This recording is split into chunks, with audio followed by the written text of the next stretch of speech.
حضرت حذیفہ رضی اللہ تعالیٰ عنہ روایت کرتے ہیں کہ جب نبی کریم صلی اللہ علیہ وسلم کو کسی چیز سے خوف یا دہشت لاحق ہوتی تو آپ نماز پڑھتے. کیا کرتے؟ کیا کرتے جی؟ نماز پڑھتے. جس طرح کہ ہمارا طریقہ کار ہے کہ ہمیں جب کوئی پریشانی آتی ہے تو ہم نماز شروع کر دیتے ہیں. ایسا ہی طریقہ نا ہمارا، ایسا ہی ہے کہ ہم نمازیں پڑھنی شروع کر دیتے ہیں. بندہ پریشان ہوتا ہے، کہتا ہے جی کدھر ہو جی، نماز پڑھ نہیں آئے؟ بس یار ایک پریشانی تھی اس میں مصروف تھا. تو بھائی پریشانی تھی، اس کا توڑ تو نماز ہے. پریشانی کا توڑ نماز ہے. کیوں؟ اگر آپ حدیث پاک پڑھیں، ان احدکم اذا صلی یناجی ربہ، نبی رحمت صلی اللہ علیہ وسلم ارشاد فرماتے ہیں جب تم نماز ادا کرتے ہو تو نماز ادا کرنے کا مطلب ہے کہ تم چپکے اپنے رب کے ساتھ بات کر رہے ہوتے ہو.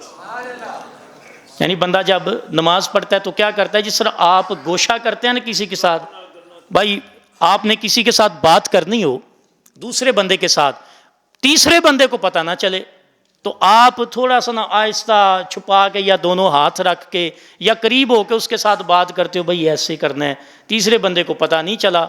تو حضور صلی اللہ علیہ وسلم ارشاد فرماتے ہیں نماز کا تو مطلب ہی یہ ہے کہ تم جب اپنے رب کے ساتھ اس کے سامنے کھڑے ہوتے ہو تو تیسرے کو پتہ نہیں ہوتا، اپنے رب کے ساتھ یہ بات کر رہے ہوتے ہو کہ مولا مجھے یہ مسئلہ ہے. اور آپ دیکھ لیں سورہ فاتحہ شریف پڑھ کے، سورہ فاتحہ شریف میں سب کچھ وہی لکھا ہے، مالک یوم الدین ایاک نعبد و ایاک نستعین. بندہ آ جائے کسی ایسے بندے کے پاس جس کے پاس سب کچھ موجود ہو اور وہ بندہ مانگنے پر دے بھی دیتا ہو، بندہ مانگنے پر دے بھی دیتا ہو، بس مانگنے کی دیر ہے، تو بندہ اس سے آ کے کہ جناب آپ کے پاس یہ چیز اور مجھے ضرورت بھی ہے، تو آپ وہ کہتے جی میں نے تو رکھی تمہارے لیے تھی، بس میں دیکھ رہا تھا کہ تمہیں ضرورت کب پڑتی ہے تو میں تمہیں دے دوں، تو وہ اٹھا کے دے دیتا ہے. اللہ فرماتا ہے کہ جنت، یہ ساری کائنات کی نعمتیں، ہر چیز میں نے اپنے بندوں کے لیے تیار کی ہیں، بس دیکھ رہا ہوں کہ میرے سامنے آ کے کون کہتا ہے کہ اللہ تجھ سے مدد مانگتا ہوں. اب وہ جو مدد مانگنے والا کام ہے نا، بندہ جب تک مصلے پر نہیں نہ آتا اس وقت تک رحمت کے دروازے نہیں کھلتے، کیونکہ اصل میں وہ کام کیا کر رہا ہوتا ہے؟ من ترک الصلاۃ متعمدا فقد کفر، جس نے جان بوجھ کے نماز چھوڑی اس نے انکار کر دیا. انکار کا کیا مطلب لیں گے؟ کہ نماز کا مطلب تھا کہ اللہ کی عبادت میں آ جاؤ، اور وہ آپ اذان سنتے ہیں حی علی الصلاۃ حی علی الفلاح، کامیابی کی طرف.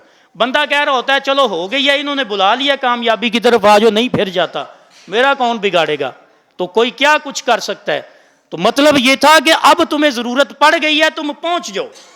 اور اس کو تو بڑے آسان لفظوں میں ہر جگہ پر درس و تدریس ہوتی ہے اور نماز پر زیادہ زور دیا جاتا ہے، بلکہ آپ کو یہ علم ہے کہ قیامت والدن سب سے پہلے اول ما سئل عن الصلاۃ یوم القیامہ، سب سے پہلے کس چیز کا سوال کیا جائے گا؟ آپ آپس میں بھی بحث کرتے ہیں، لیکن مطلب یہ ہے کہ اللہ نے بھی 5 دفعہ تمہیں اس لیے بلایا ہے، بھائی صبح کرو، دوپہر کو کرو، پچھلے ٹائم کرو، شام کو کرو، سونے سے پہلے کرو، مجھ سے بات کرو. ان احدکم اذا صلی یناجی ربہ، اگر سرکار دو عالم صلی اللہ علیہ وسلم پر ایمان ہے آپ کے اقوال پر، تو آپ نے فرمایا اللہ کے ساتھ چپکے سے بات چیت ہے جو بندہ کرتا ہے.